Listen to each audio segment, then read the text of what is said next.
20 years of manned missions in the USSR.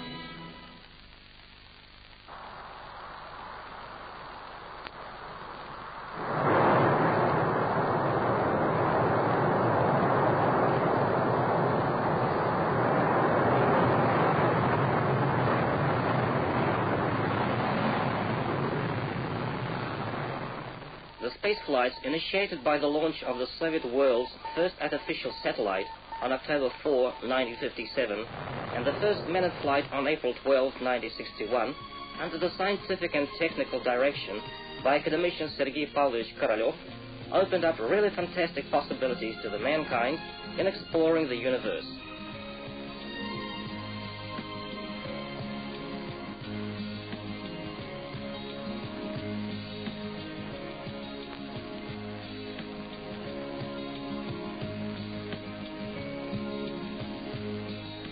The space technology is already serving the mankind in order to explore and master the near space.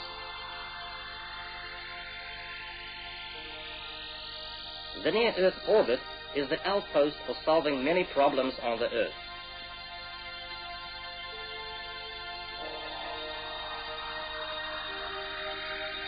Our planet is not yet sufficiently equipped to provide comfortable living for the man. Uncontrollable processes are going on in the atmosphere, destroying the results of human activity, taking heavy tolls.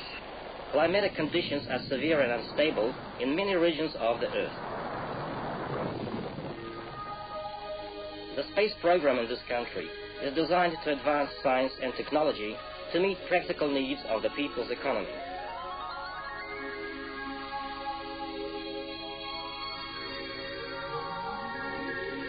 The man will have to learn to control processes within and outside the atmosphere.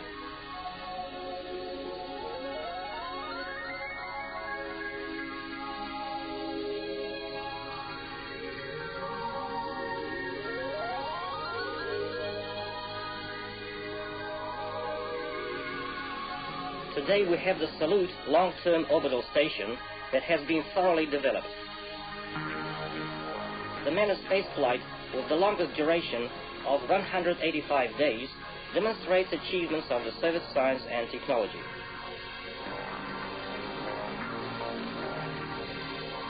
Our space program puts a special emphasis on manned flights. No substantial exploration of space is possible without the man being directly involved. The creation of orbital stations is far from being accidental. This was prompted by the logical development of space missions. As of this date, the Salute station is the best among the Soviet manned spacecraft introduced by the Vostok vehicles.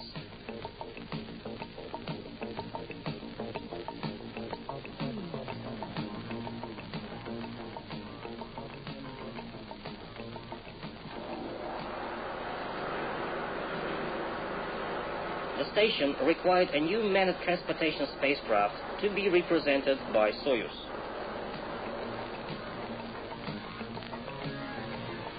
The creation of orbital complexes cannot be foreseen without on-orbital assembly of space vehicles.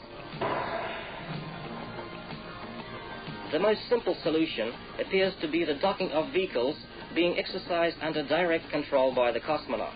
It was the way chosen by the US engineers, which however excludes the docking of automatic vehicles. Quite a few problems have to be solved. These are on-orbital maneuvering, search, rendezvous and docking of both manned and unmanned vehicles.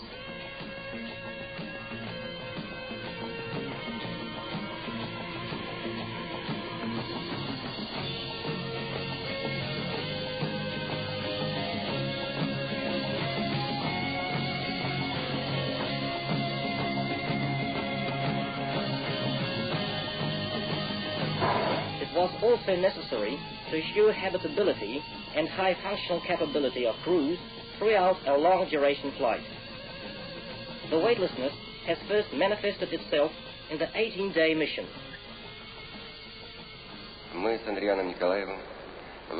Andrian Nikolaev and I performed the 18-day space flight aboard the Soyuz 9 spacecraft. This is the spacecraft. Upon return to the Earth, we have faced the problem of readaptation. We have been in the space in order to get used to the weightlessness. We got used to it, did a good job, but we've come down physiologically changed.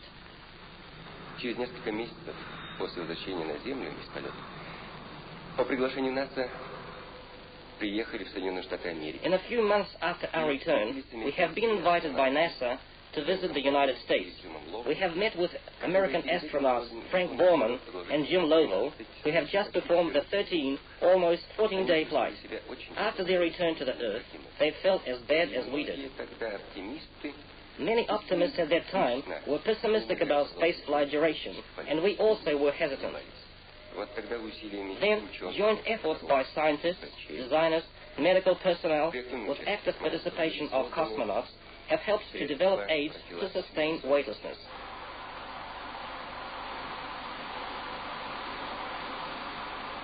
Но вот созданы станции, созданы средства, и опыт наших космических полетов показывает, что человек... And so stations and aids are created, and the experience of our spaceflight shows that the man can fly half a year, though it's pretty hard, very strenuous work, but we're optimistic about the future.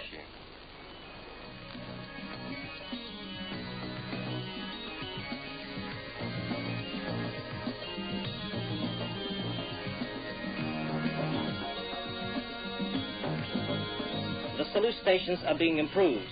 The efficiency of their service use is increasing with experience of long-duration manned flights being steadily accumulated. During the decade, the stations are used to carry out a large amount of scientific investigations, technical experiments, Earth observation, and photography. During that time, our cosmonauts 3 times conducted a spacewalk.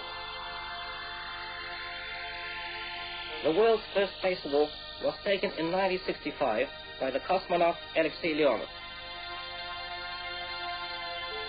He later became the crew member of the joint Soviet-American flight conducted in accordance with the Soyuz Apollo program.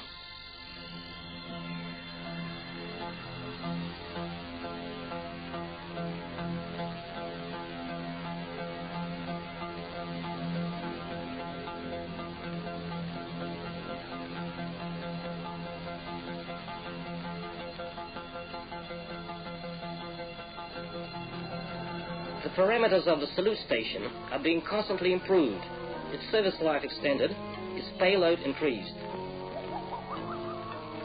The station becomes refurbishable. Its re-equipment, refurbishment and maintenance do not require return to the Earth, but may be performed while in orbit.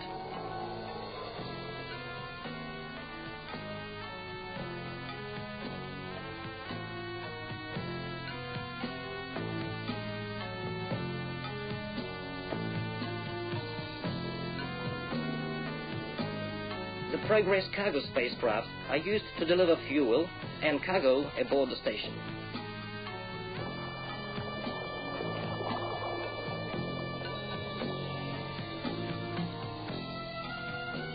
The scientific equipment delivered in orbit varies from ampoules with bacterial species to a 10-meter space radio telescope.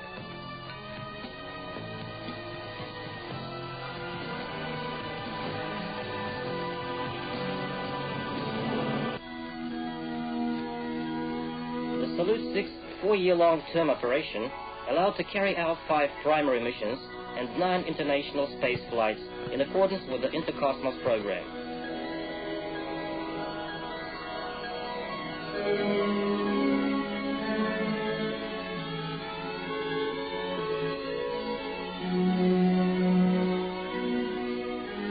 The Salute mission, now being successfully implemented, is a significant contribution to space researchers over 20 years of manned space flights.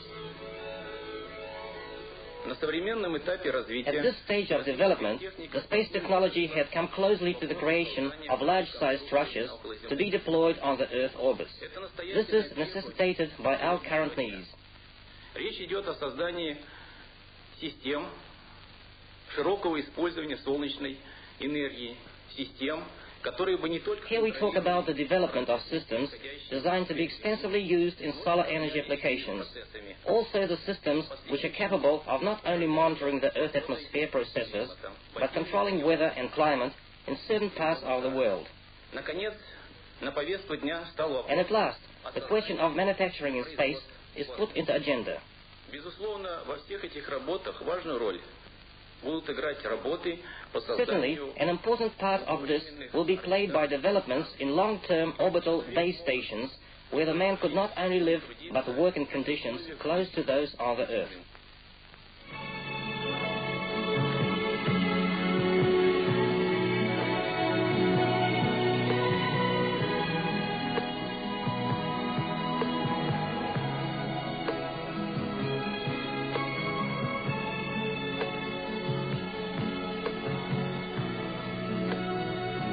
The conquest of space is going on.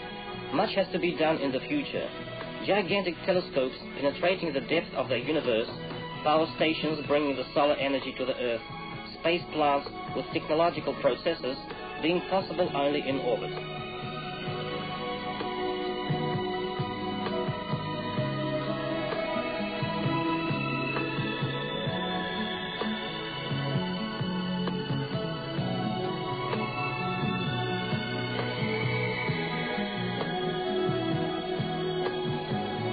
Today, this is but a hypothetical picture of the near space in the future. What will be in reality? We believe that it won't take long for the man to become the master of his own planet, to obtain additional solar flux, to control weather and climate. Our planet is the cradle of the mankind. We must preserve it. The people of the Earth must be happy on it.